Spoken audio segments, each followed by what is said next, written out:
Budget ঘাটতি মেটাতে সঞ্চয়পত্র বিক্রি লক্ষ্যমাত্রা অর্জনে প্রস্তুত সঞ্চয় অধিদপ্তর। উচ্চ সুদ হার ও বেশি কেনার সুযোগে অর্থ বিনিয়োগ হচ্ছে না মত অর্থনীতিবিদদের। গত অর্ধ শতকে ঢাকা ও এর আশপাশ জলাভূমি কমেছে 84%। প্লাবনভূমি কমায় ঢাকায় জীবনধারণ আরও কঠিন হবে বলছেন বিশেষজ্ঞরা। এবং পরিবেশ অধিদপ্তরের অনুমতি ছাড়াই টাঙ্গাইলের ভুয়াপুরে গড়ে উঠেছে পোল্ট্রি ফার্ম, নেই বর্জ্য শোধনাগার, স্বাস্থ্য ঝুঁকিতে এলাকাবাসী।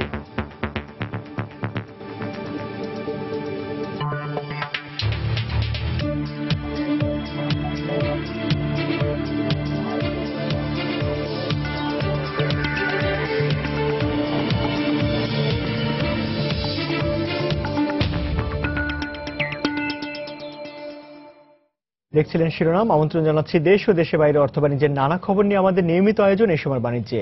আর আপনাদের সঙ্গে আছি আমি ইমতিয়াজ আহমেদ। দর্শক, ব্যবসা বাণিজ্যের খবর জানার আগে চট্টগ্রামে পুলিশের উপকমিশনার বাবুল আক্তারের স্ত্রী হত্যাকাণ্ডের সবশেষ খবর জানব। উপ পুলিশ কমিশনার বাবুল আক্তারের স্ত্রী মাহমুদা খাতুন মিতুকে চট্টগ্রামে গুলি করে ও কুপিয়ে হত্যা করেছে দুর্বৃত্তরা। সকালে শহরের ওয়ার নিজাম রোড এলাকায় এই ঘটনা ঘটে। পুলিশ জানায় সকাল 7টার দিকে মাহমুদা খাতুন তার 2 সন্তানকে স্কুলে পৌঁছে দিতে বাসা থেকে বের হন। এ সময় নিজ বাসার পাশে ওয়ার নিজাম রোডে তাকে গুলি করে মোটরসাইকেল আরোহী দুর্বৃত্তরা। এতে মৃত্যু রাস্তায় পড়ে গেলে দুর্বৃত্তরা কুপিয়ে তার মৃত্যু নিশ্চিত করে। বাবুল আক্তার বর্তমানে ঢাকায় উপকমিশনার হিসেবে কর্মরত আছেন। এর আগে চট্টগ্রামের সহকারী পুলিশ কমিশনার ও কক্সবাজার অতিরিক্ত পুলিশ কমিশনার হিসেবে দায়িত্ব পালন করেন তিনি। পরবর্তীতে তিনি সিএমপিতে গোয়েন্দা পুলিশেরও দায়িত্ব পালন করেন। দায়িত্বকালে বাবুল আক্তার মাদক ও জঙ্গি দমন অভিযানে ব্যাপক ভূমিকা পালন করেছেন। এজন্য তাকে বিভিন্ন মাধ্যম থেকে হুমকি দেওয়া হয়। এরই জের ধরে তাকে হত্যা করা হয়েছে কিনা তা তদন্ত করে দেখছে পুলিশ।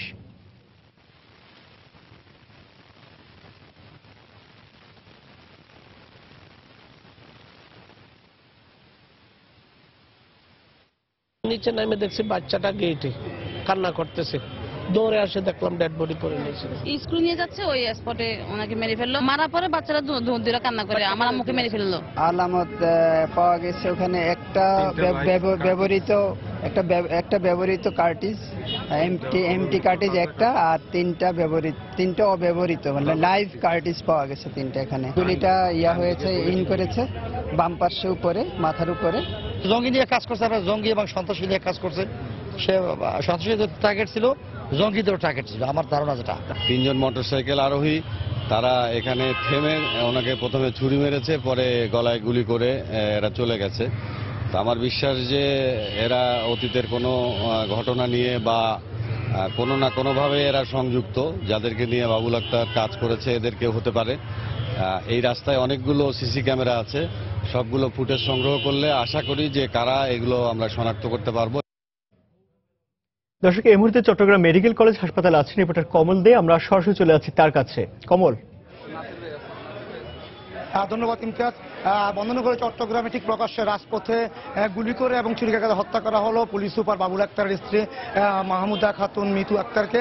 সকাল ঠিক 6:45 ঠিক আগ মুহূর্তে কিন্তু তিনি সন্তানকে নিয়ে স্কুলে দিতে যাওয়ার সময় সন্ত্রাসীরা তার উপর হামলা চালায়। অর্থাৎ মোটরসাইকেল আরোহী 3 জন সন্ত্রাসী তাকে প্রথম ধাক্কা দিয়ে রাস্তার উপর ফেলে দেয়। এরপর তাকে তার মাথায় গুলি করার পরে তারপর তাকে ছুরিকাঘাতে হত্যা করে।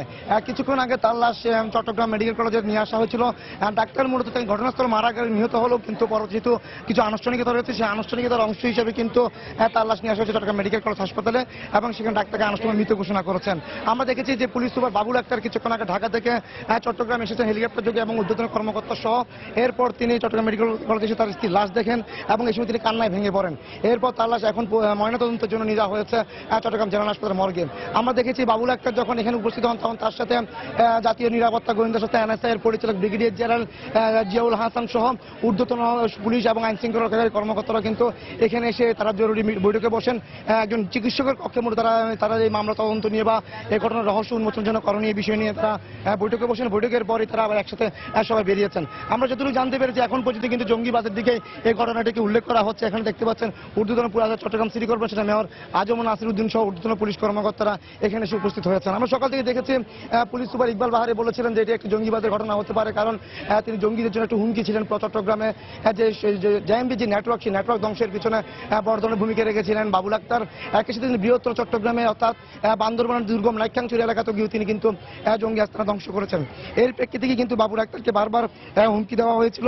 এমনকি সর্বশেষ যে হুমকিটা এসেছিল যেটি বলা হয়েছিল, তাকে যদি কর্মস্থলে পাওয়া না যায় তাহলে তার যে অবর্তমানে তারা ছুটিতে থাকাকালীন কিংবা তার পরিবারের সদস্যদের উপর হামলা করে সেই প্রতিশোধ নেওয়া বলে জেএমবি সদস্যরা কিন্তু হুমকি দিয়েছিল। এমনকি আমরা জানি যে হুমকির বিষয়টি কিন্তু চট্টগ্রামের অতিরিক্ত পুলিশ কমিশনার মোক্তার আহমেদ গোয়েন্দা শাখা কমিশনার তিনি আমাদেরকে নিশ্চিত করেছেন। এখন আমরা দেখতে পাচ্ছি মেয়র আজম নাসির কিছুক্ষণ আগে চট্টগ্রাম সিভিল মেয়র আজম নাসির এখানে এসে উপস্থিত হয়েছেন এবং তিনি সাংবাদিকদের কথা বলছেন। এছাড়া আমাদের যে পুলিশ কর্মকর্তা যারা রয়েছেন, পুলিশ কর্মকর্তারা সবাই আশঙ্কা যে এটি একটি জঙ্গিবাদের ঘটনা, কারণ জঙ্গিদের কাছে একটি হুমকি স্বরূপ ছিল বাবুল আক্তার। বাবুল আক্তার টানা অভিযান চালিয়ে এ পর্যন্ত প্রায় যেসব মামলার কোনো কুল কিনারা পুলিশ করতে পারছিল না, অর্থাৎ বাইজিৎ, জোড়াকুন, সদরঘাট, জোড়াকুন সহ যে পুনের মামলাগুলো যে জঙ্গিবাদ যারা জঙ্গিরা ঘটিয়েছিল সেগুলো যখন তারা মীমাংসা করতে পারছিলেন তখনই কিন্তু সে রহস্যে কুল কিনারা করেছে বাবুল আক্তার। বিশেষ করে সদরঘাটে যে জোড়াখুনের ঘটনা ঘটেছিল, টাকা চিন্তা তাদের জেএমবি তাদের তহবিল সংগ্রহের জন্য মূলত তারা একটা হামলা চালায় এক ব্যবসায়ীর উপর, সেখানে তারা টাকা লুট করে নিয়ে যায় এবং দুজন নিহত হয়েছিল। যেটির কোনো ক্লু পাচ্ছিল না, সেই ক্লু উন্মোচন করে বাবুল আক্তার। পরবর্তীতে গিয়ে যে শুক্রবার জুম্মা নামাজের সময় বাইজিদ বোস্তামের একটি মাজারে খাদেম এবং তার একজন সহকারীকে হত্যা করা হয়, সেই ঘটনাটি যখন তারা কোনো ক্লুলেস মামলা হিসেবে শনাক্ত হচ্ছে, ঠিক তখনই বাবুল আক্তার এসে কিন্তু গোয়েন্দা পুলিশের দায়িত্ব নেওয়ার পর এই সেই জোড়াখুনের রহস্য উন্মোচন করে এবং এই হত্যাকাণ্ডে যে সম্পৃক্ত ছিল জেএমবি সদস্য বাবু, সে বাবুকে আটক করে এবং সে বাবু কিন্তু আদালতে 164 ধারায় স্বীকারোক্তিমূলক জবানবন্দি দিয়েছেন। এরপর আমি আসছি চট্টগ্রামে যে কর্ণফুলী খোয়াজনগর যে এলাকার মধ্যে যে 5 জন জেএমবি সদস্যকে 10টি গ্রেনেড সহ আটক করেছিল। যে ঘটনার সময় তিনি যখন এই অভিযানটি চালান তখন কিন্তু জেএমবি সদস্য তার উপর গ্রেনেড হামলা চালানোর চেষ্টা করেছিল, কিন্তু তিনি তড়িৎ গতিতে সেই জেএমবি সদস্যকে ধরে ফেলায় সেই সময় তিনি রক্ষা পেয়ে যান। কিন্তু পরের দিন সেই জঙ্গি সদস্য কিন্তু গ্রেনেড বিস্ফোরণে নিহত হন চট্টগ্রামের অনন্য আবাসিক এলাকায়। এরপরে কিন্তু বলা হয়েছিল জেএমবির পক্ষ থেকে এই ঘটনা তারা প্রতিশোধ নেবে। এমনকি এর পরবর্তী বিবিরহাট এলাকায় তারা 3 জন জেএমবি সদস্যকে মার্কিন রাইফেল সহ আটক করেছিল এবং সেই ঘটনার পরে কিন্তু জেএমবি সদস্য নেটওয়ার্ক অনেকটা দুর্বল হয়ে পড়ে। এর প্রেক্ষিতে গিয়ে জেএমবি যে চট্টগ্রামের যে আঞ্চলিক কমান্ডার হচ্ছে ফারদিন বলেছিল যে হুমকি দিয়েছিল যে বাবুল আক্তারকে তারা দেখে নেবে বা বাবুল আক্তার তারা পরিবারের ক্ষতি করবে। এমনকি আমি যতটুকু বাবুল আক্তার অ্যাডিশনাল অতিরিক্ত পুলিশ কমিশনার গোয়েন্দা শাখা থেকে পদোন্নতি পেয়ে পুলিশ সুপার হিসেবে ঢাকা সদর দপ্তরে সংযুক্ত হন এবং তার কাউন্টার টেরোরিজম ইউনিট যেটি নতুন নবগঠিত এবং পিবিআই তার সংযুক্ত হওয়ার কথা ছিল, যে কোনো 2টি থেকে একটি সংস্থায়, সেই ব্যক্তি তাকে ঢাকা নিয়ে যাওয়া হয়েছিল।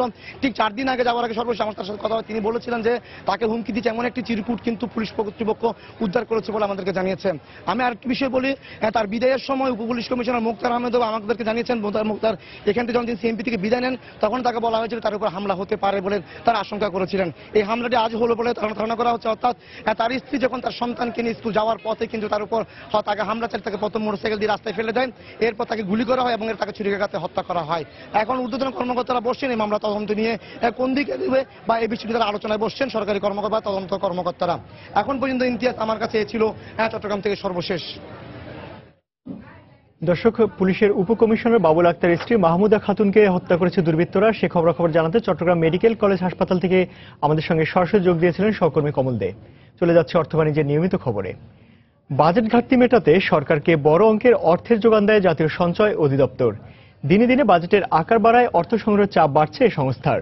তবে বিশ্লেষকরা বলছেন উচ্চ সুদের হার এবং 41 লাখ টাকা পর্যন্ত সঞ্চয়পত্র কেনার সুযোগ থাকায় বিনিয়োগ না করে অলস টাকা ফেলে রাখছেন সঞ্চয়কারীরা।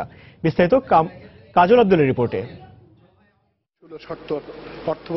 প্রতি বছরই বাড়ছে বাজেটের আকার, তার সঙ্গে পাল্লা দিয়ে বাড়ছে বাজেট ঘাটতির পরিমাণও। আর এই ঘাটতি মেটাতে প্রতি অর্থ বছরেই সঞ্চয়পত্রের বিক্রির পরিমাণ বাড়াতে হচ্ছে।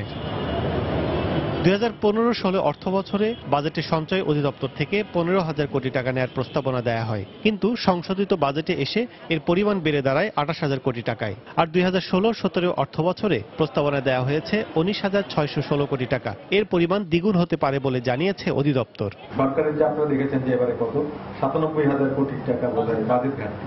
এই বাজেট ঘাটতিতে 23,000 কোটি টাকা আসবে এই সঞ্চয়পত্র এবং অন্য উৎস থেকে। আমার উপরে ধার্য করা হয়েছে 19,000 কোটি। ইনফ্যাক্ট 19,000 কোটিতে হবে না, আমরা হয়তো বা 35,000 কোটিতে চলে যাব, 40,000 কোটিতে চলে যাব। সঞ্চয়পত্র বিক্রির মাধ্যমে জনগণের পাশাপাশি দেশের আর্থসামাজিক উন্নয়নে কতটুকু প্রভাব রাখছে এবং এই পদ্ধতিতে পার্শ্ববর্তী দেশগুলোর তুলনায় বাংলাদেশে মাথাপিছু হার কেমন এ বিষয়ে কোনো তথ্য নেই অধিদপ্তরের কাছে। ব্যুরো অফ স্ট্যাটিস্টিক্স যখন ওই যে সারা দেশের সবকিছুর পরিসংখ্যান বের করে তখন এই জিনিসটা কিন্তু একটু উপেক্ষিত ছিল।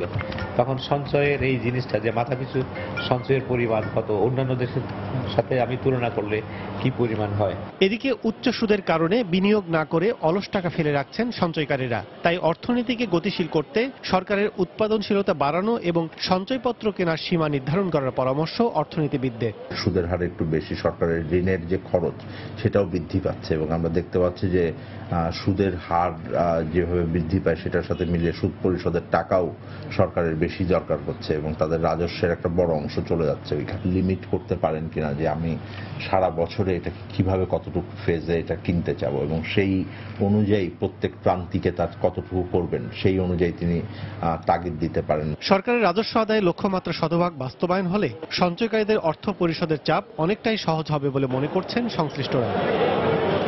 কাজল আব্দুল্লাহ, সময় সংবাদ, ঢাকা। এদিকে সঞ্চয়, অর্থনৈতিক ও সামাজিক নিরাপত্তায় প্রতীক প্রতিপাদ্যকে সামনে রেখে রাজধানীতে বর্ণাঢ্য আয়োজনের মধ্য দিয়ে শুরু হয়েছে সঞ্চয় সপ্তাহ 2016। দেশব্যাপী আয়োজিত এই কর্মসূচির উদ্বোধনী অনুষ্ঠান উপলক্ষে রাজধানীতে এক র্যালি অনুষ্ঠিত হয়। শনিবার জাতীয় সঞ্চয় অধিদপ্তরের প্রধান কার্যালয় থেকে র্যালি শুরু হয়ে নগরীর গুরুত্বপূর্ণ রাস্তা প্রদক্ষিণ করে। আগামী 8 জুন পর্যন্ত চলবে এই সঞ্চয় সপ্তাহ। এর আগে বেলুন ও পায়রা উড়িয়ে আনুষ্ঠানিকভাবে এই কার্যক্রমের উদ্বোধন করেন জাতীয় রাজস্ব বোর্ডের চেয়ারম্যান ডক্টর নজিবুর রহমান। এ সময় 2016-17 অর্থ বছরের প্রস্তাবিত বাজেটকে ইতিবাচক উল্লেখ করে তিনি বলেন, এবারের সঞ্চয় সপ্তাহ অর্থনীতিকে আরও গতিশীল করবে।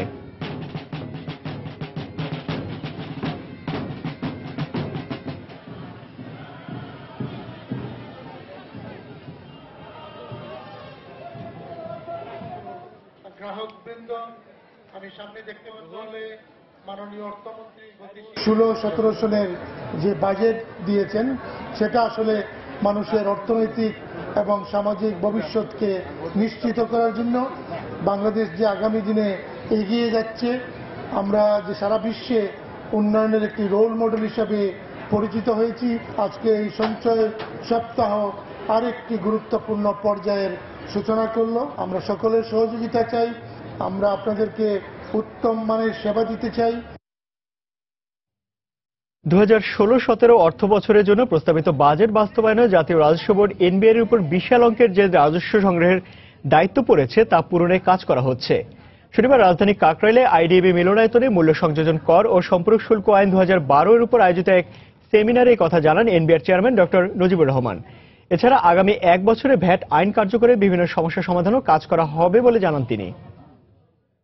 বিভিন্ন এলাকায় নতুন নতুন যে সম্ভাবনা জেগে উঠেছে, নতুন নতুন শিল্প প্রতিষ্ঠান, ব্যবসা প্রতিষ্ঠান স্থাপিত হয়েছে, সেগুলোর আমরা হিসাব নিয়ে অত্যন্ত সুন্দরভাবে আমাদের উপরে যে বড় যে লক্ষ্যমাত্রা 2,03,152 কোটি টাকার লক্ষ্যমাত্রা, এটা আমরা কমিশনার ভিত্তিক বন্টন করে দেব এবং এই প্রক্রিয়াটা অত্যন্ত দ্রুততার সাথে চলছে।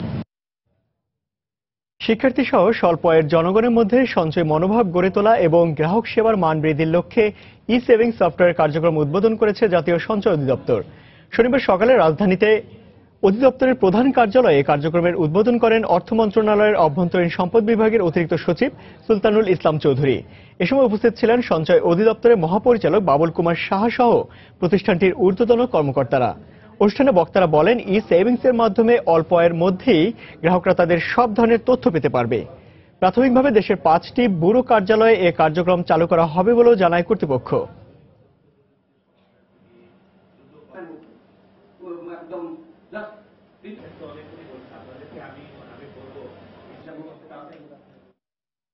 ফেডারেল রিজার্ভ থেকে বাংলাদেশ ব্যাংকের রিজার্ভ চুরির আগের দিন সুইফটের মাধ্যমে 35টি ভুয়া বার্তা পাঠিয়েছিল হ্যাকাররা, যা প্রথম দিন আমলে না নিলেও পরদিন আবারও পাঠানো ওই ভুয়া বার্তার 5টিতে সাড়া দেয় যুক্তরাষ্ট্রের কেন্দ্রীয় ব্যাংক। শনিবার বার্তা সংস্থা রয়টার্সে প্রকাশিত এক খবরে জানানো হয়, প্রথম দিন সন্দেহ হলেও পরদিন $10,10,00,000 ফিলিপিন্স ও শ্রীলঙ্কার 2টি ব্যাংকে পাঠায় ফেড। নাম প্রকাশে অনিচ্ছুক নিউ ইয়র্কে বাংলাদেশ ব্যাংকের এক কর্মকর্তার বরাত দিয়ে রয়টার্সের খবরে বলা হয়েছে, রিজার্ভ চুরির এই ঘটনায় যুক্তরাষ্ট্রের ব্যাংকটি দায় অস্বীকার করলেও চুরির একদিন আগে সুইফটের মাধ্যমে পাঠানো সন্দেহজনক বার্তার পরদিনই অর্থ ছাড়ের প্রক্রিয়াটি প্রশ্নবিদ্ধ। এদিকে নিউ ইয়র্ক ফেডের দাবি অর্থ স্থানান্তরের সুইফট বার্তা অনুসরণে তাদের পক্ষ থেকে কোনো ভুল ছিল না। তবে এ বিষয়ে সুইফট কর্তৃপক্ষ কোনো মন্তব্য করতে রাজি হয়নি বলে জানিয়েছে রয়টার্স।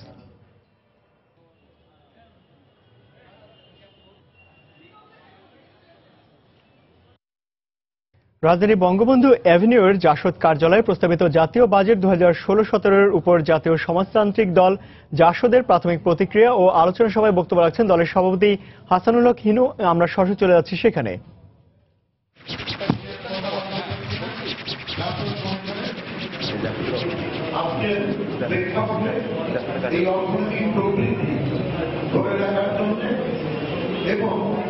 সাংস্কৃতিক প্রবৃত্তি নিশ্চিত করার জন্য, উন্নয়ন প্রবৃত্তি নিশ্চিত করার জন্য এবং বিশ্ববিদ্যালয়ের স্বপ্ন স্পষ্ট করার জন্য শেখ হাসিনার নেতৃত্বে জাসদের অংশগ্রহণে মহাজোটের সরকারের বিকল্প নাই। তাই মহাজোটের সরকারের ধারাবাহিকতা রক্ষা করার জন্য সকল গণতান্ত্রিক শক্তি ঐক্যবদ্ধ থাকার আহ্বান জানাচ্ছি। ধন্যবাদ। এখন প্রশ্ন থাকলে আপনাদের কোনো প্রশ্ন থাকলে আপনারা বলেন, আমরা এখান থেকে প্রতিশ্রুতি দেওয়ার জন্য প্রস্তুত। দর্শক, জাতীয় বাজেট 2016-17 উপর জাতীয় সমাজতান্ত্রিক দল জাসদের প্রাথমিক প্রতিক্রিয়া আলোচনা সভায় বক্তব্য রাখছিলেন দলের সভাপতি হাসানুল হক ইনু। আমরা সরাসরি ছিলাম সেখানে। 53 বছরে ঢাকা ও এর আশেপাশে জলাভূমি, নিম্নাঞ্চল ও কৃষিজমি ভরাট হয়েছে 84%। জাতিসংঘ ও Bangladesh centre for advance strategies BCS এর সমীক্ষায় উঠে এসেছে এমন তথ্য। নগরায়নের প্রভাবে নিচু জমি ভরাট ছাড়াও দূষণে একদিকে যেমন নদী মরছে, তেমনি পানির অভাবে নেতিবাচক প্রভাব পড়েছে কৃষিকাজেও।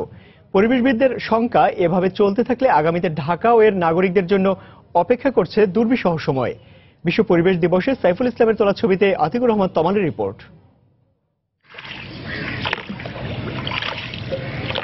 নদীর বুকেই বৈঠা বেয়ে জীবন চলে সুজনের। খুব বেশি দিন না, 2 দশক আগেও এই নদীতে বাবার সঙ্গে মাছ ধরে সংসারে সাহায্য করত সে। যে নদী একসময় স্বজনদের জীবন চালাতো, এখন সেখানে কোনো মাছেরই জীবন বাঁচে না। শহর থেকে অনেক দূরের কোনো নিভৃত পল্লীর গল্প নয় এটি। ঢাকার খুব কাছেই বালু নদীর পাশে নাসিরাবাদ ইউনিয়ন। সেখানকার দাসেরকান্দি গ্রামের 32টি জেলে পরিবারের জীবন চলছে এমন টানাপোড়েনের মধ্য দিয়ে। জেলে পাড়ার মানুষের অবস্থা খুবই খারাপ। আগে নদীতে ভালো পানি ছিল, তখন মনে করেন সব জেলের এই ভালো মতো চলতো। এই পানি দিলে জানো না, এটা ছিল সব জায়গা যারা ধান চাষ করতো এরকম সাইডে দিয়েছে। নাসিরাবাদকে আর ইউনিয়ন বলার সুযোগ নেই, কারণ সম্প্রতি এই ইউনিয়ন সহ আরো 15টি ইউনিয়ন যুক্ত হয়েছে ঢাকা সিটি কর্পোরেশনের সঙ্গে। এলাকার উন্নয়ন হোক, কিন্তু আমরা পরিবেশ ধ্বংস যে না হয় সেটা আমরা চাই আর কি। বিশ্বের 9টি শহরের উপর পরিচালিত একটি সমীক্ষায় দেখা গেছে, অপরিকল্পিত নগরায়নের প্রভাবে ঢাকায় ভয়াবহ হারে কমছে জলাভূমি ও কৃষিজমি। এই হারে জলাভূমি কমলে ভবিষ্যৎ হবে দুর্বিষহ, এমন মত পরিবেশবিদদের। যে মাত্রায় ভরাট করে বাড়িঘর তৈরি করা হচ্ছে, তাতে পানি নিষ্কাশনের রাস্তা রাখা হচ্ছে না। অর্থাৎ নগরবাসী নিজেরাই নিজেদের কারণে ভবিষ্যতে ভুগবেন সেই আশঙ্কা আছে। প্লাবনভূমি যেটা থাকার কথা, প্লাবনভূমি আর থাকে নাই। এটা আবাসিক এলাকা হয়ে গেছে, অথবা শিল্প এলাকা হয়ে গেছে, অথবা রাস্তা হয়ে গেছে। পানি প্রবাহের জন্য যে জায়গা রাখা দরকার ছিল সেটা আমরা রাখিনি। পানিটা বের হয়ে যেতে পারে না, কারণ বের হওয়ার রাস্তা যে কয়টা সেগুলো তো সব আমরা বন্ধ করে দিয়েছি। মানুষ, পৃথিবীও পরিবেশের স্বার্থে 1973 সাল থেকে 5 জুন পালিত হয়ে আসছে বিশ্ব পরিবেশ দিবস। সারা বিশ্বে মানুষের সংখ্যা কত? অনেকেই বলেন এই সংখ্যা 700 কোটির উপরে। এই এত মানুষের জীবন আর তাদের স্বপ্ন পূরণের জন্য রয়েছে একটি মাত্র পৃথিবী।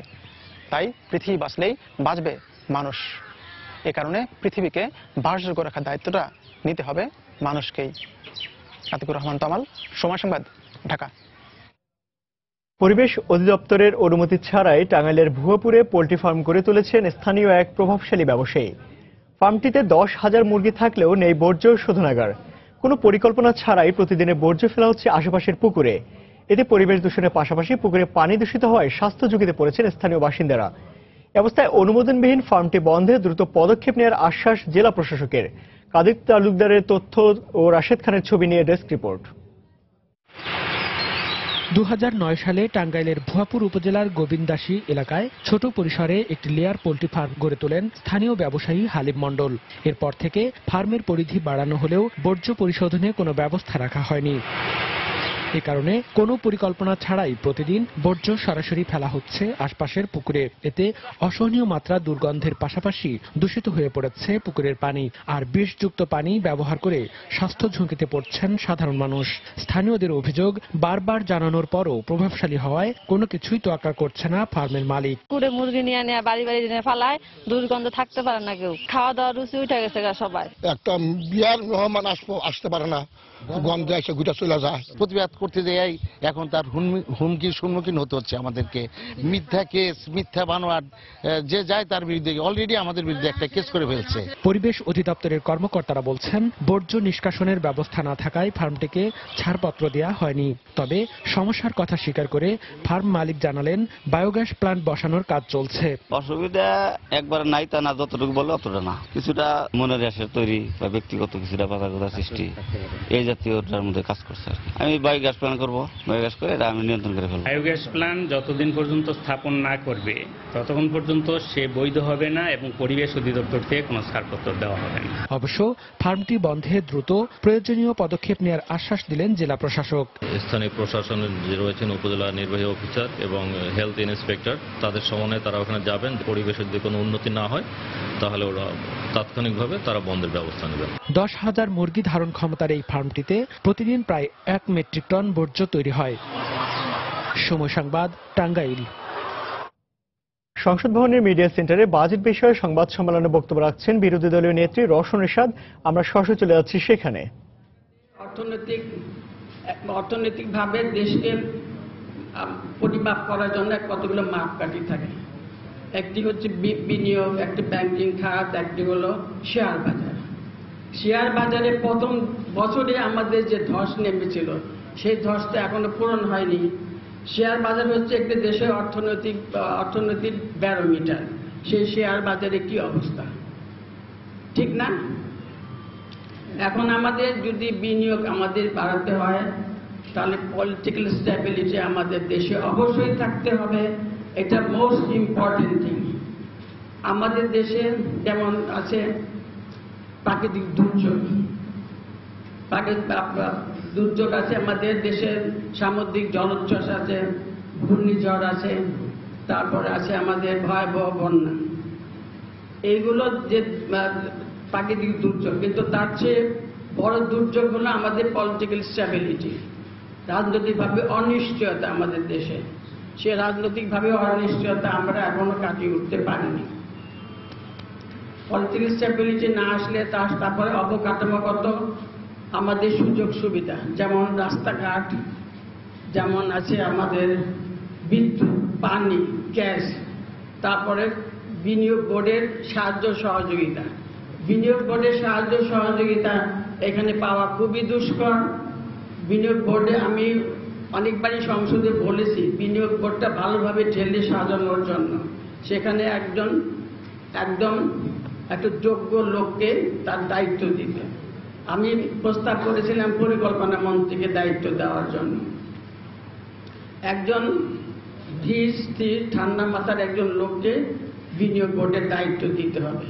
কারণ একজন ফরেন ইনভেস্টররা আসবে দেশে ইনভেস্ট করতে, সে যদি দেখে এখানে সে বিনিয়োগের পরিবেশ নেই। সংসদ ভবনের মিডিয়া সেন্টারে বাজেট বিষয়ে সংবাদ সম্মেলনে বক্তব্য রাখছেন বিরোধী দলীয় নেত্রী রওশন এরশাদ। আমরা সরাসরি ছিলাম সেখানে। রাজধানীর বিভিন্ন স্থানে চলছে টিসিবির পণ্য বিক্রি কার্যক্রম। পুরো রমজান জুড়ে বাজার মূল্যের তুলনায় কম দামে পণ্য বিক্রি করবে টিসিবি। এই মুহূর্তে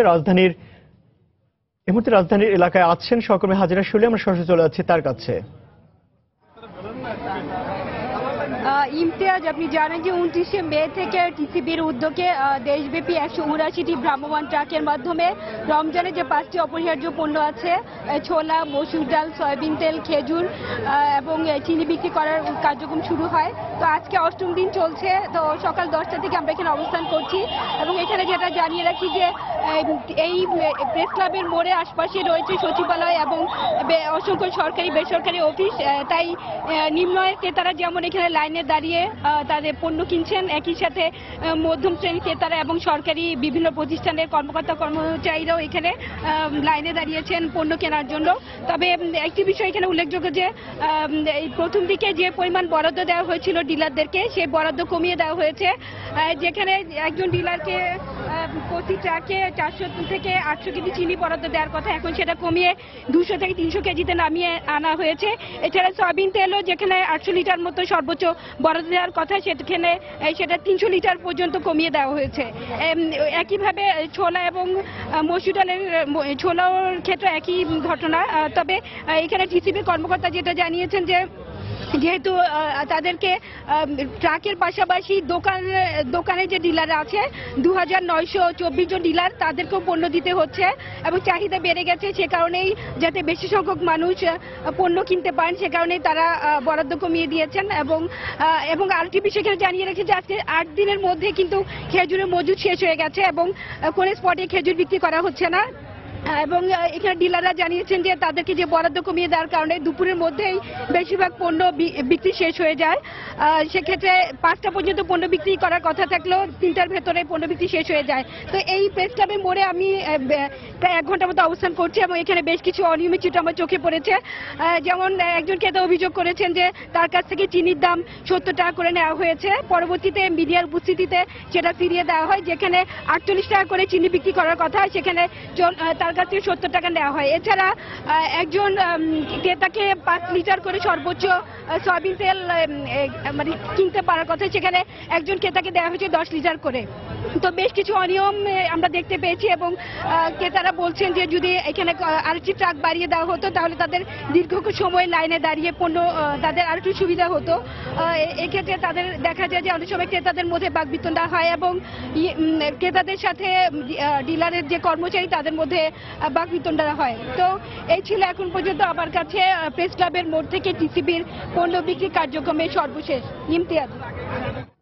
দর্শক, রাজধানীর বিভিন্ন স্থানে চলছে টিসিবির পণ্য বিক্রি কার্যক্রম। পুরো রমজান চুরি চলবে এই কার্যক্রম। আর সেখানকার খবরাখবর জানাতে রাজধানী প্রেস ক্লাব এলাকা থেকে আমাদের সঙ্গে যোগ দিয়েছিলেন সহকর্মী হাজেরা শিউলি।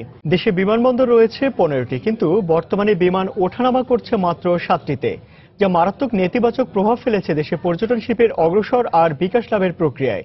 তবে সংকট সমাধানে সরকারের পক্ষ থেকে চলতি মাসেই খুলনার খানজাহান আলী বিমানবন্দরের নির্মাণ কাজ পুরোদমে চালু করার কথা বলা হচ্ছে।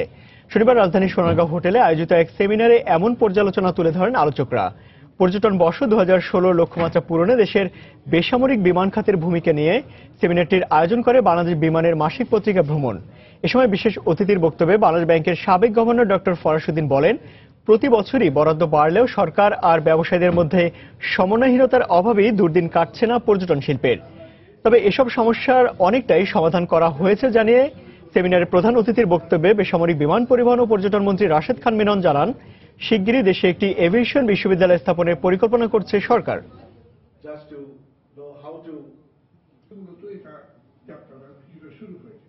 যদিও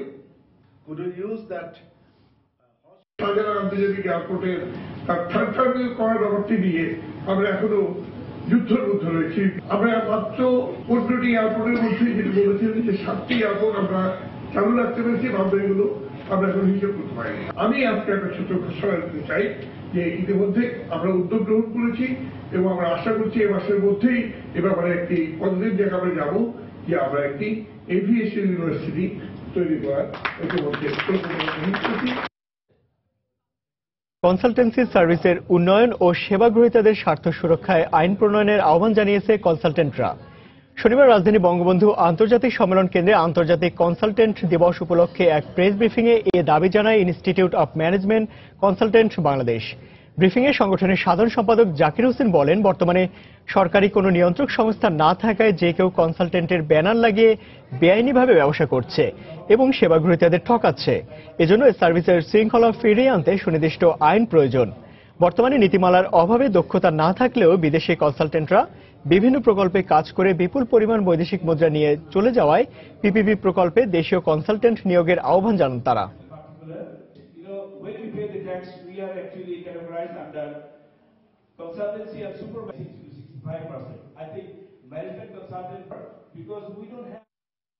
standard chartered super value titanium credit card চালু করেছে স্ট্যান্ডার্ড চার্টার্ড ব্যাংক এবং মাস্টার কার্ড।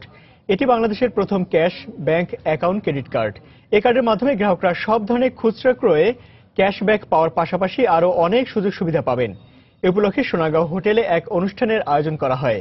এতে স্ট্যান্ডার্ড ব্যাংকের প্রধান নির্বাহী আকবর আনোয়ার, মাস্টার কার্ড বাংলাদেশের কান্ট্রি ম্যানেজার সৈয়দ মোহাম্মদ কামাল সহ দুই প্রতিষ্ঠানের ঊর্ধ্বতন কর্মকর্তারা উপস্থিত ছিলেন।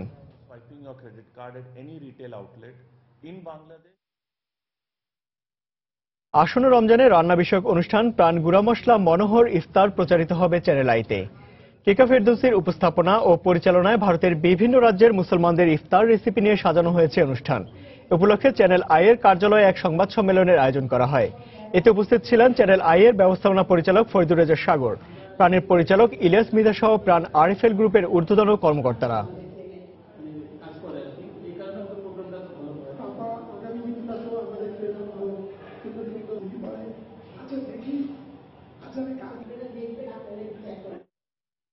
মিরপুরের সোনি সিনেমা হলে পিৎজা হাটের ৮ম আউটলেটের উদ্বোধন করা হয়েছে।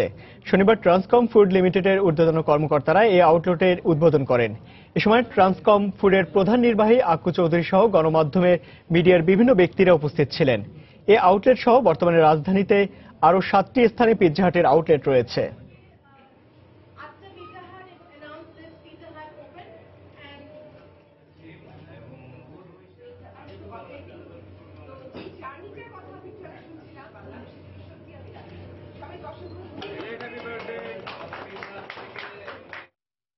এবছর এসএসসি ও সমমানের পরীক্ষায় জিপিএ 5 পাওয়া গরিব ও প্রতিবন্ধী শিক্ষার্থীদের বৃত্তি দিয়েছে যমুনা ব্যাংক ফাউন্ডেশন। শনিবার রাজধানী ডিপ্লোমা ইঞ্জিনিয়ার্স ইনস্টিটিউশনে 93 জন শিক্ষার্থীর হাতের বৃত্তির টাকা তুলে দেয় প্রতিষ্ঠানটির চেয়ারম্যান আলহাজ নূর মোহাম্মদ। এ সময় যমুনা ব্যাংকের কর্মকর্তা কর্মচারীদের সন্তানদের মাঝেও বৃত্তি দেওয়া হয়। অনুষ্ঠানে মেধাবী এসব শিক্ষার্থীকে সংবর্ধনা দেয় যমুনা ব্যাংক ফাউন্ডেশন। এতে যমুনা ব্যাংকের ব্যবস্থাপনা পরিচালক ও প্রধান নির্বাহী কর্মকর্তা শফিকুল আলম সহ ব্যাংকের ঊর্ধ্বতন কর্মকর্তারা উপস্থিত ছিলেন।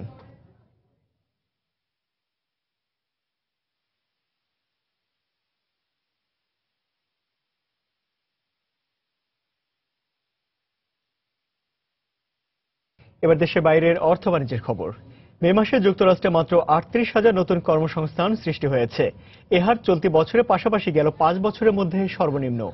বেকারত্বের হার 4.7% নেমে আসলেও দক্ষতা অনুযায়ী চাকরি পাচ্ছেন না অনেকেই। এদিকে আবাসন, অবকাঠামো খনন এবং উৎপাদন খাত সংশ্লিষ্ট চাকরি ছেড়ে দিচ্ছেন অনেকে। তবে কর্মসংস্থান সৃষ্টি হচ্ছে স্বাস্থ্য খাত, খুচরা বিক্রি সহ অন্যান্য খাতে। এমন অবস্থায় ফেডারেল রিজার্ভের সুদের হার বাড়ানোর সিদ্ধান্ত স্থগিত করা হতে পারে বলে পূর্বাভাস দিয়েছে বিশ্লেষকরা। ব্রিটেনের ইইউ থেকে বের হওয়া না হওয়ার গণভোটের পর সুদের হার বাড়ানোর পরামর্শ দিচ্ছে তারা। জুনের মাঝামাঝিতে সুদের হার বাড়ানোর বিষয়ে বৈঠকে বসবে ফেড।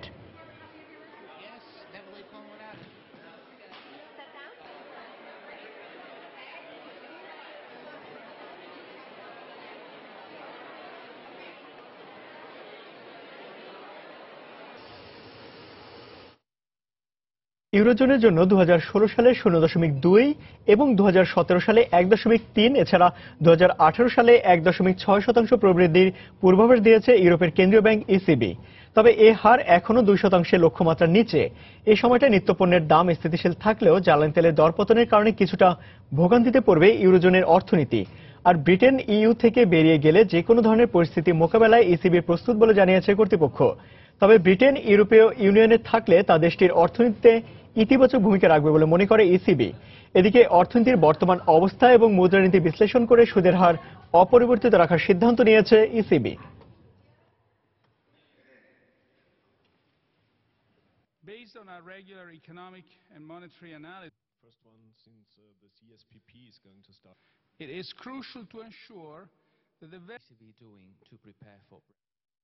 জ্বালানি তেলের উত্তোলন বন্ধে কোনো সিদ্ধান্তে আসতে পারেনি জ্বালানি তেল উত্তোলক এবং রপ্তানিকারক দেশগুলোর সংগঠন ওপেক।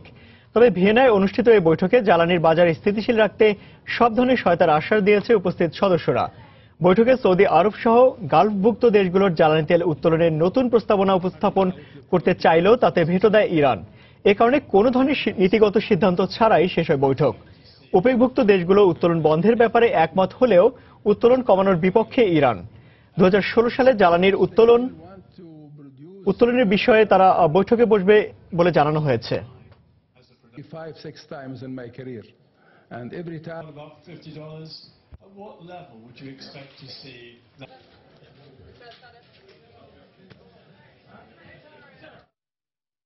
এবার জানিয়ে দেব ঢাকা স্টক এক্সচেঞ্জের লেনদেন পরিস্থিতি। চলে যাচ্ছি ঢাকা স্টক এক্সচেঞ্জের অফিসিয়াল ওয়েবসাইটে। আমরা এখন পর্যন্ত লেনদেন পরিস্থিতি যেমনটা দেখতে পাচ্ছি, তাতে ঢাকা স্টক এক্সচেঞ্জের যে প্রধান তিনটি সূচক রয়েছে, অর্থাৎ ডিএসই এক্স ইন্ডেক্স এবং ডিএসই সরিয়ে ভিত্তিক সূচক এবং এছাড়া ডিএসই বাছাই সূচক অর্থাৎ ডিএসই 30 ইন্ডেক্স, তিনটি ইন্ডেক্সে কিন্তু আমরা এখন পর্যন্ত নিম্নমুখী প্রবণতা লক্ষ্য করছি। আসলে সবচেয়ে বেশি নিম্নমুখী প্রবণতা রয়েছে ডিএসই এক্স ইন্ডেক্সে। এটি এখন পর্যন্ত 24 পয়েন্টেরও বেশি কমেছে এবং অবস্থান করছে 4421 পয়েন্টে। আমরা যদি ডিএসই সরিয়ে ভিত্তিক যে সূচক অর্থাৎ ডিএসই এক্স ইন্ডেক্স রয়েছে সেখানে যদি আমরা একটু দেখি, তাহলে আমরা দেখতে পাচ্ছি এখানে 8 পয়েন্টেরও বেশি কমেছে এবং অবস্থান করছে 1088 পয়েন্টে।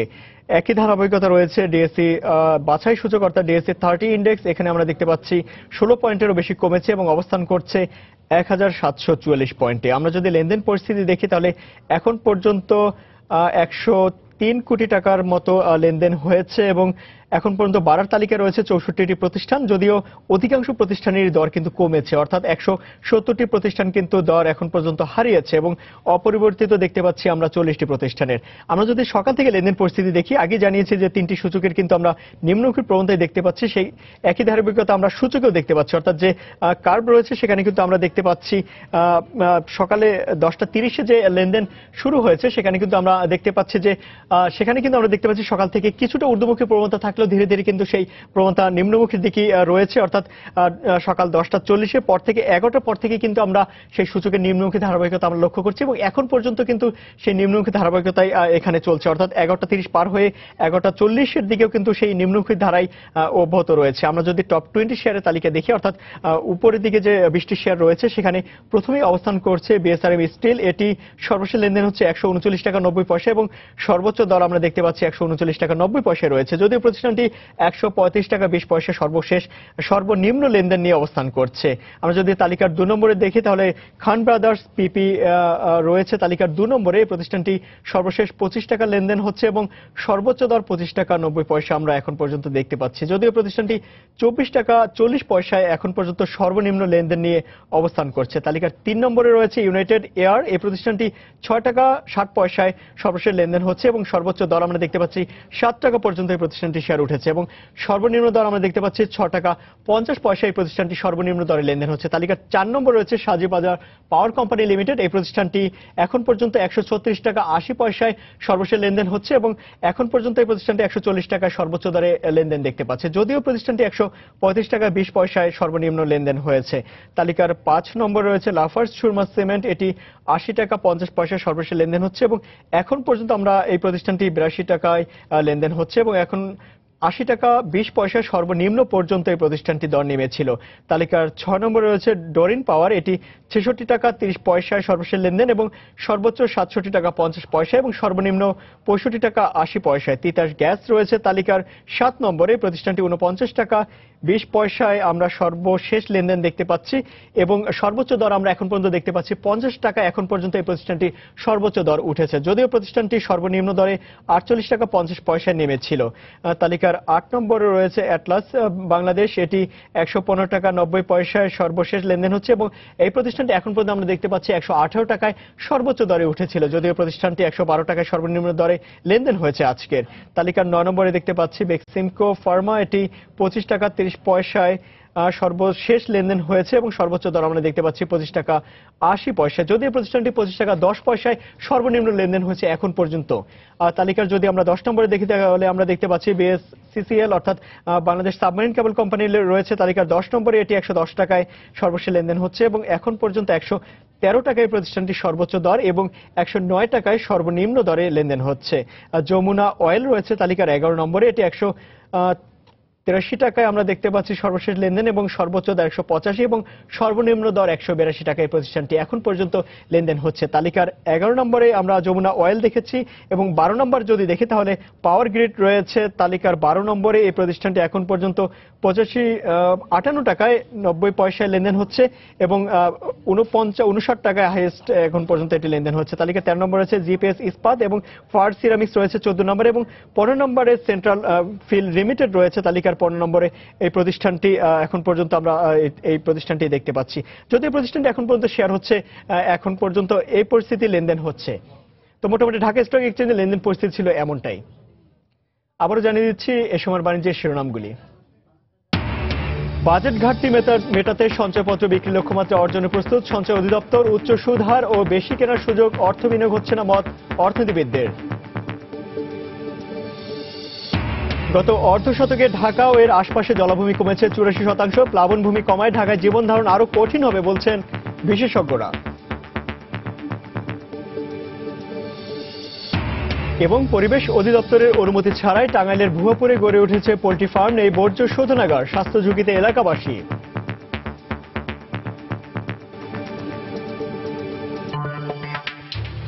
এছাড়া সময় বাণিজ্যে যে কোনো খবর পেতে ভিজিট করুন সময়নিউজ.tv আর সঙ্গে থাকুন সময়।